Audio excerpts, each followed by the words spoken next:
Hi, and welcome to Ladies of Another View on Back. I'm here today with Lori and Andrea. Andrea's back from Florida. If you wonder why she comes and goes at different, she comes with the different seasons, right?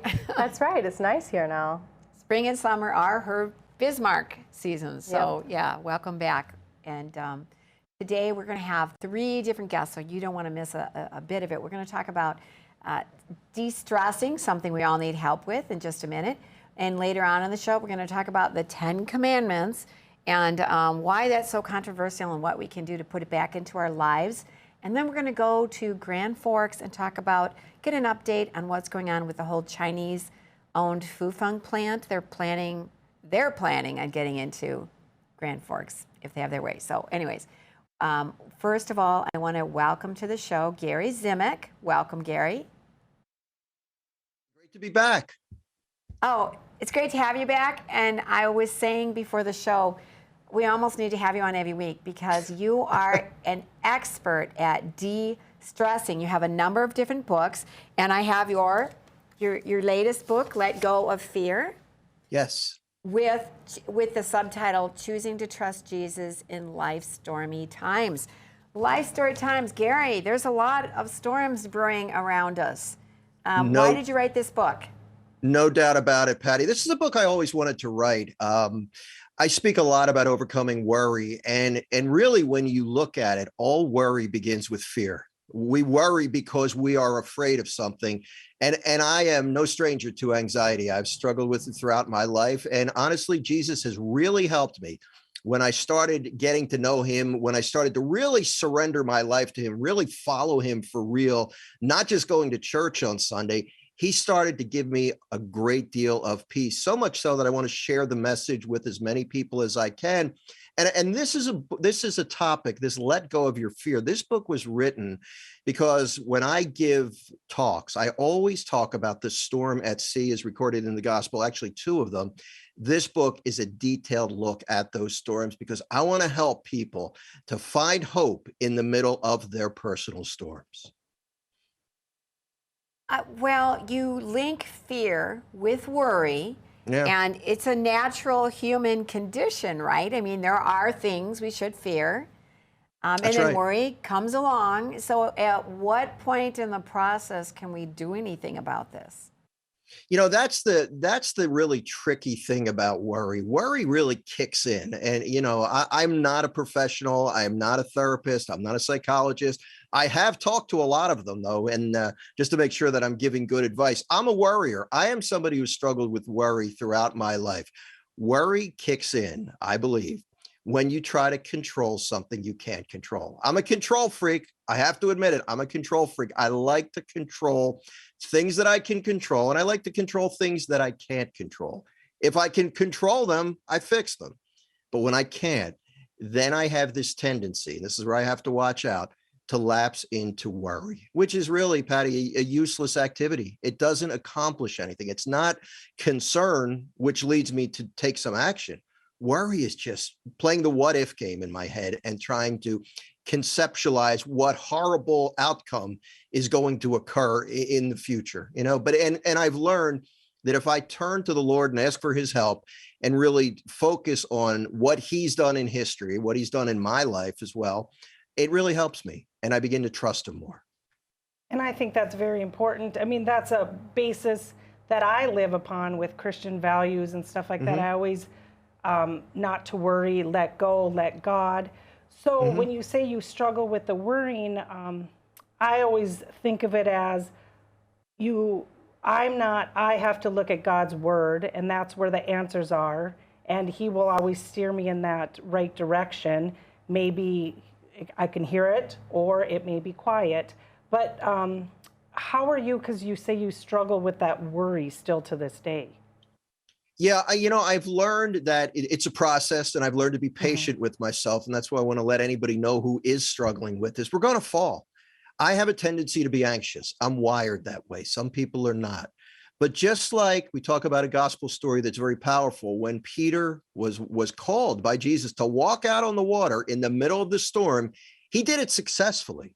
He was successful until the Bible tells us he took his eyes off of Jesus and focused on the storm, and he began to sink. So Peter had a bit of a lapse in faith there, and he began to sink.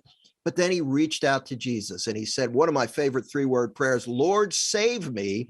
And Jesus immediately, the Bible tells us, reached out and grabbed him. So we're going to have those moments where we slip up. I've noticed that in the years that I have been working on this and speaking about it, I'm doing both of these things simultaneously. I'm working on myself. I'm letting Jesus work on me, I should say. And, and I'm going out and speaking, sharing my what I'm going through with people. In the time that I've been doing this, I tend to have greater confidence in the Lord's ability to get me through things. And I'm more willing to give him the benefit of the doubt, even if I don't know what will be happening tomorrow. You know, Gary, I'm going to share with the audience that we just figured out, you counted up the years. We've known each other for 10 years. Yeah. And you wanted to go out on the speaker's circuit, and I was working in marketing. And we said, Gary, don't, whatever you do, don't leave the day job. And you lost that job, so God took care of it for you. But for somebody who's a worrier, I can't think of anything that might induce more stress and more worry than to decide you're going to freelance and try to get into the speaker's circuit. Like, that is a big leap for a worrier. It's crazy, Patty. It makes no sense. And what made it worse was that I was the sole provider for my family. And just a few months prior to me losing my job, we made the decision to homeschool our daughters. They were in the 6th grade. They're now 24, our girls, and we decided to homeschool them just before I lost my job. So it was tough in the beginning, but God is faithful. And that's what I've learned, that if he calls you to do something, even something unusual, and I took your advice. I wasn't about to quit my day job, but I prayed. I thought, all right, Lord, I feel you're calling me to do this, but you've got to make a move in order to make it happen. Well, he did something I didn't exactly expect. I expected somebody to offer me a job in ministry or something, but he let me lose my day job. And it was a good opportunity for me to really trust him. Well, I think what really happened is you touched a chord with people. Everybody's worried, and stress affects us all. So you've written a number of books and you speak on the topic, and there's no shortage of people that want to hear that message. So you really found your niche.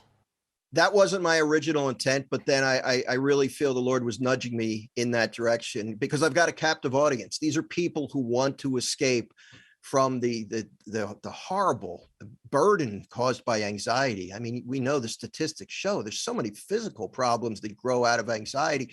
People who are anxious, people like me, they're willing to try anything, even Jesus. That's what it comes down to. So yeah, and I've thought at times, well, I've said everything that I can about worry and fear, and it doesn't seem like it. I keep getting new ideas, and my talks are becoming more popular. People just want to hear about the topic, and it's working. I'm getting a lot of emails. I run into a lot of people who say, I'm trying what you suggested, and it actually works. For the first time in my life, I'm at peace.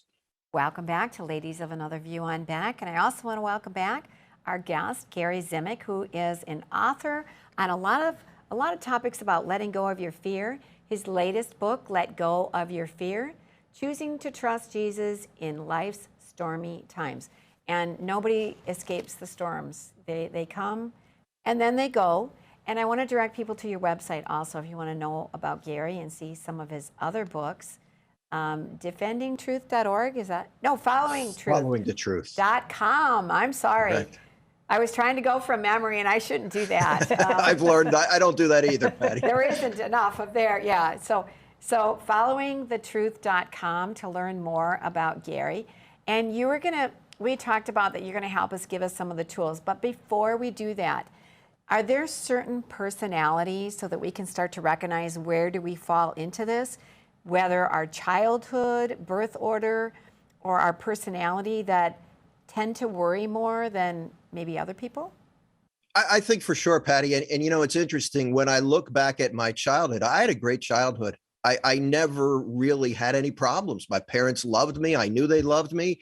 But I just had that tendency from when I was very young to always anticipate something bad happening. I thought my parents would die.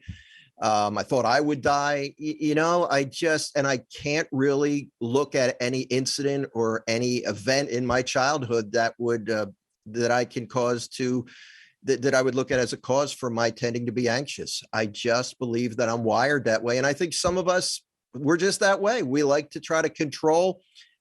We don't like to suffer. We like to control our circumstances, and we frustrate ourselves because we try to control the uncontrollable. I don't know if we should talk about medication or not, but I know you talk about just changing your thought process, hooking into your faith life. Can we talk about that? And then if you have any opinions about, can you do this without medication? Should you go see your doctor? Right. Go ahead. What do you think? I definitely have an opinion about that. I started having panic attacks. So my anxiety really manifested itself as panic attacks when I was in college. And there were about, I would say, 5 or 6 occasions when I had to go to the emergency room because I swore I was having a heart attack. So at that point, I just begged for medication. And I asked the doctor to give me something. He reluctantly gave me a tranquilizer. And in my case, it wasn't good for me. But he only would leave me on it for a month or so. And then because I didn't care about anything at that point, which in my case was not good. So at one point he said, I'm going to take you off of this now. Why don't you try some type of meditation? And as a Christian, that bugged me because he wasn't talking about Christian meditation. And at that point, I said to myself, wait a minute, I go to church every week. I supposedly believe in God. Why is it that I can't trust him and meditate on him and use my Christian faith to help me gain peace? I think that's one of the seeds that was planted in my life. Now I stumbled many times after that, but that got me to thinking, and it put me on that quest to really pursue my faith as a remedy for my anxiety. And it's the only thing that ever worked for me. It's really working well. And go ahead. Last time you were on, we talked about worry a lot, and we're directed not to worry. But aren't we supposed to fear some things? Yes, great question. There is what I would call legitimate fear, and there's inordinate or excessive fear. As a Christian, I should know, and Jesus tells me this in the gospel, that I have a Father in heaven who loves me, who provides for me, and who will take care of my needs, not always my wants, but my needs. So as somebody who believes in that loving Father, I should not worry about where my next meal is coming from. I should be concerned about it. I should not worry about what happens tomorrow because he's in control according to my beliefs. He is loving and he will take care of me. I shouldn't do that. But sometimes I forget and I excessively or I'm trying to think of the word, or just I let unnecessary worry take over. There's times I should be concerned about certain things in my life. If somebody came to my door with a gun right now, I should be afraid. God gives us the emotion of fear so that we can act upon it. But when I use it, when that fear decreases or diminishes or takes over my lack of my trust in the Lord, then I'm doing something wrong. So I believe there's a good worry and there's bad worry. Yep, and I think you just kind of hit on a topic right there, is like when your faith kind of wavers, and then that fear of the unknown, and that's kind of what brings it in. But what tools do you use, like with your book and stuff like that? What tools do you suggest to use? What do you have that you like to do? Like, walk us through it, Gary. Okay. So every day, what I've learned is the first thing I do not do is start scrolling my social media feed like I used to. I don't turn on the TV and watch the news. I don't look at the internet. I open up the Bible, and I've learned to spend some time in prayer, have a conversation with the Lord in the morning. My wife and I, we pray together. That's something that grew out of the pandemic. We never used to do that before, but my wife struggled horribly with anxiety during that whole process. And she's in a different place now. She is able to trust more. So we make a conscious decision to start our day with prayer. And that's really the beginning of it. As a Catholic, I go to Mass every day. I'm able to do that and have that connection with God as well. And then at that point, we'll turn on the TV, we'll look at the weather, but we don't excessively watch the news, because the news is going to make you worry. It's going to freak you out. You know, I don't bury my head in the sand. I know what's going on, but I choose to not dwell on somebody, some commentator telling me why I should be afraid. I make that choice as a Christian to open up God's word and let him speak to me about the truth that he is in control. It might not seem like it, but he is in control, and that he loves me, and that if I trust him, he'll take care of me. So you have a nice, calm way to start your morning. So Yeah. about halfway through the day, stresses are building up. Mhm. How do you then take a moment, take a breath, and how do you deal with the life stresses as the day wears on? I think it becomes, over time, my prayer life becomes integrated into my active life. So I think of God a lot more than I used to, and that just comes about through my relationship with him. And you know, over time, you start to have greater confidence in his ability to take care of your problems, and you do think of him more. So it's part of a seamless integration into my daily life, that my relationship with God. And I am so much more peaceful than I used to be. It doesn't mean I don't freak out and panic sometimes, but I learn to react, and I know what to do when I start to feel that fear brewing in me. And I think it's you really are an example because you did lose your job. You Right. did lose your house. You know, it's not like, oh, that's easy for you to say. Yeah. You did have big things happen to you, but now we can see on the other end that God didn't abandon you. Right. You just Right. had to readjust what you were doing in life. And I want people to know that I'm somebody who is prone to anxiety. I'm not somebody Yeah. who lectures. I'm living Yeah. this. And people like the transparency.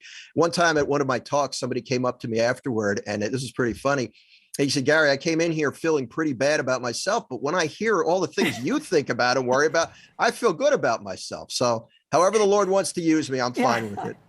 If nothing else, you're that terrible example that can help people Exactly. feel better about themselves. But you also are a great model and inspiration on, you know, because you're always fun to be around. And Thank you, Patty. you don't seem like a stressful guy at all. But thank you for joining us today. My pleasure. Thank you for and- having me. Thanks for all the nice things you said. You guys are doing great. Keep up the good work.